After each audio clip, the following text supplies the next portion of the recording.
أما بعد فأعوذ بالله السميع العليم من الشيطان الرجيم.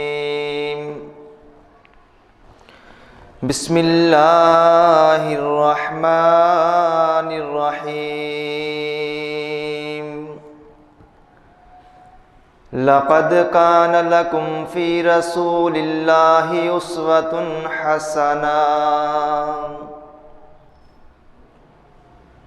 ارشاد باری تعالی ہے، لوگو تمہارے لیے میرے پیغمبر محمد الرسول اللہ صلی اللہ علیہ وآلہ وسلم کی زندگی اسوہ حسنہ ہے، رہنمائی کی جب بھی جہاں بھی ضرورت ہوگی، رہنمائی کی جب بھی جہاں بھی ضرورت ہوگی، رہنما پیارے پیغمبر کی شریعت ہوگی۔ صدق اللہ العظیم و صدق رسولہ النبی الکریم۔ اللہ خالق العالم کی مختصر حمد و ثنا، جو اکیلا پوری کائنات کے نظام کو بڑی خوبصورتی سے چلا رہا ہے، وہ مالک ہمیشہ سے ہے اور ہمیشہ رہے گا۔ انگنت لاتعداد بے شمار ہر قسم کے جائز درود و سلام امام الانبیاء جناب محمد الرسول اللہ صلی اللہ علیہ وآلہ وسلم کی ذات اقدس کے لیے۔ عزیز بھائیوں، دوستوں، بزرگوں، نوجوان ساتھیوں، قابل عزت، قابل احترام پردہ نشین میری اسلامی روحانی ماؤں بہنوں، میں نے آپ احباب کے سامنے سورۃ الاحزاب کی آیت نمبر 21 تلاوت کی ہے۔ اس مناسبت سے آج کی ہماری گفتگو کا عنوان ہے نبی کریم صلی اللہ علیہ وآلہ وسلم نے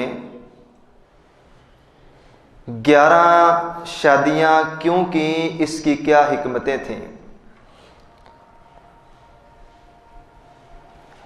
کائنات کے پیغمبر صلی اللہ علیہ وآلہ وسلم، جن کے نقش قدم پہ چلنا اور جن کی زندگی ایک مسلمان کے لیے مشعل راہ ہے، اللہ کے رسول صلی اللہ علیہ وآلہ وسلم کی زندگی کا سونا بھی کتابوں میں محفوظ ہے، میرے نبی کا جاگنا بھی کتابوں میں محفوظ ہے، میرے نبی کا رونا بھی کتابوں میں لکھا ہوا ہے، رسول اللہ کا مسکرانا بھی کتابوں میں محفوظ ہے۔ اللہ کے رسول سے قبل جتنے بھی انبیاء دنیا میں تشریف لائے، کسی بھی نبی کی شریعت ہمیشہ کے لیے دنیا میں نہیں تھی۔ رسول اللہ صلی اللہ علیہ وآلہ وسلم اللہ کے آخری نبی ہیں، اور اللہ کے رسول صلی اللہ علیہ وآلہ وسلم کی امت اس کائنات کی آخری امت ہے، اور اللہ کے نبی کی شریعت 1450 سال سے چل رہی ہے، اور قیامت کی دیواروں تک اب کائنات کے پیغمبر محمد الرسول اللہ کی شریعت پر ہی عمل کیا جائے گا۔ اللہ کے نبی سے پہلے جتنی بھی کتابیں، قرآن مجید سے قبل جتنی بھی الہامی کتابیں آسمان سے اللہ تعالیٰ نے نازل فرمائی، ان میں سے کوئی بھی کتاب اپنے نبی کی شریعت کی طرح محفوظ نہیں ہے۔ یہ مقام، یہ اعزاز اللہ تعالیٰ نے یا قرآن کو دیا ہے یا صاحب قرآن محمد الرسول اللہ کو دیا ہے۔ جس طرح اس قرآن مجید کی حفاظت کا ذمہ اللہ تعالیٰ نے اٹھایا ہے، تو شریعت کے اندر دوسری چیز کائنات کے پیغمبر محمد الرسول اللہ کی زندگی اور اللہ کے نبی کی سنت ہے۔ کسی نبی کے احوال، زندگی گزارنے کے شب و روز اور کسی نبی کی حالات زندگی صحیح معنوں میں پوری طرح آج اس دنیا کے اندر اس نبی کا نام تو باقی ہے، لیکن جب سے اس نبی نے دنیا میں آنکھ کھولی، جب سے اللہ تعالیٰ نے اس کو نبوت عطا کی، اور جب وہ نبی دنیا سے گئے، اس نبی کے حالات زندگی پوری طرح آج دنیا میں محفوظ نہیں ہے۔ یہ اعزاز صرف کائنات کے پیغمبر محمد الرسول اللہ کو حاصل ہے کہ اللہ کے نبی کا سونا بھی، اللہ کے نبی کا جاگنا بھی، اللہ کے نبی کا چلنا بھی، اللہ کے نبی کا مسجد میں بیٹھنا بھی، اللہ کے نبی کا بازار میں چلنا اور بیٹھنا اور کاروبار کرنا بھی، نبی کا اپنے گھر میں خاندانی نظام میں جو معاملات ہیں اور پیارے نبی کے خاندانی نظام سے ہٹ کر باہر کے جو معاملات ہیں، ایک ایک ادا کائنات کے پیغمبر محمد الرسول اللہ کی کتابوں کے اندر محفوظ ہے۔ جس نبی کو اللہ تعالیٰ نے اس امت کے لیے رہبر رہنما،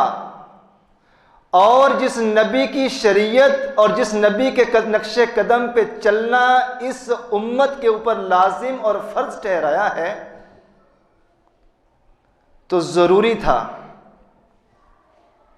کہ اس نبی کے باہر کے حالات تو صحابہ کرام بیان کریں گے، ضروری تھا کہ اس نبی کی خاندانی زندگی اور اس نبی کریم صلی اللہ علیہ وآلہ وسلم کی اپنے گھر کی زندگی کے متعلق بھی اس امت کو سمجھ آ جائے۔ اور یہ بات اس موضوع کو سننے سے پہلے اچھی طرح ہمیں سمجھ لینا چاہیے۔ پہلے بھی یہ بات عرض کر چکا ہوں کہ نبی کا کوئی بھی فیصلہ اپنی مرضی سے نہیں ہوتا، نبی کا کوئی بھی عمل اور کام نبی کی اپنی ذاتی خواہش کی اور تمنا کی بنا پر نہیں ہوتا۔ رسول اللہ صلی اللہ علیہ وآلہ وسلم نے اپنی زندگی کے اندر اللہ رب رحمان کے حکم سے 11 نکاح کیے ہیں، اور ان 11 ازواج مطہرات میں سے بیک وقت 9 ازواج مطہرات اللہ کے رسول صلی اللہ علیہ وآلہ وسلم کی زندگی میں رہی ہیں۔ اللہ کے رسول کی 2 بیویاں سیدہ خدیجہ بنت خویلد اور زینب بنت خزیمہ، یہ 2 بیویاں اللہ کے رسول صلی اللہ علیہ وآلہ وسلم کی زندگی میں ہی دنیا سے رخصت ہو گئیں، اور باقی 9 ازواج مطہرات اللہ کے رسول صلی اللہ علیہ وآلہ وسلم کی زندگی میں موجود تھیں، اور اللہ کے رسول صلی اللہ علیہ وآلہ وسلم کے بعد ان کا انتقال ہوتا ہے۔ عرب کے جس معاشرے میں اللہ تعالیٰ نے اپنے پیغمبر کو نبی بنا کر بھیجا تھا، اس معاشرے میں زیادہ شادیاں کرنے کا رواج تھا، قبائلی سسٹم تھا، اور زیادہ شادیاں کرنا یہ ان کے لیے اعزاز اور فخر کی بات تھی، اور اس چیز کو اس معاشرے کے اندر ہمارے معاشرے کی طرح معیوب نہیں سمجھا جاتا تھا۔ اور ایک نکتے کی بات یہ بھی ذہن میں بٹھا لینی چاہیے کہ اللہ کے رسول صلی اللہ علیہ وآلہ وسلم نے جتنے بھی نکاح کیے ہیں، یہ تمام نکاح اس آیت مبارکہ کے نازل ہونے سے پہلے کے ہیں، جو آیت مبارکہ اس امت کے لوگوں کے لیے نازل ہوئی کہ ایک مسلمان اس کو زیادہ سے زیادہ 4 بیویاں بیک وقت اپنے نکاح میں رکھنے کی اجازت ہے۔ اس آیت مبارکہ کے نازل ہونے سے پہلے پہلے اللہ کے رسول صلی اللہ علیہ وآلہ وسلم کے یہ 11 نکاح ہو چکے تھے،